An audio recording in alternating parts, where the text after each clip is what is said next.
હું તમને શું કહું મોટા ભાઈ, હમણાં મારા ઘરે એક પ્રસંગ હતો.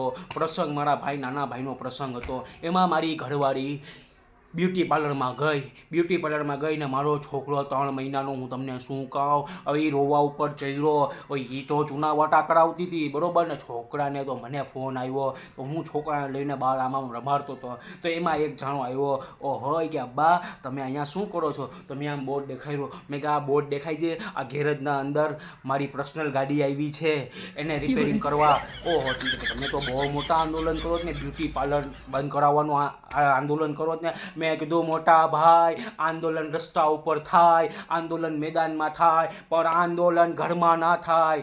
કંકાસ વધી જાય, પ્રસંગ આપણો બગડી જાય, પ્રસંગ બિગડ જાવે. તમકુ ક્યાં કહું, આખો પ્રસંગ બગડી જાય મોટા ભાઈ.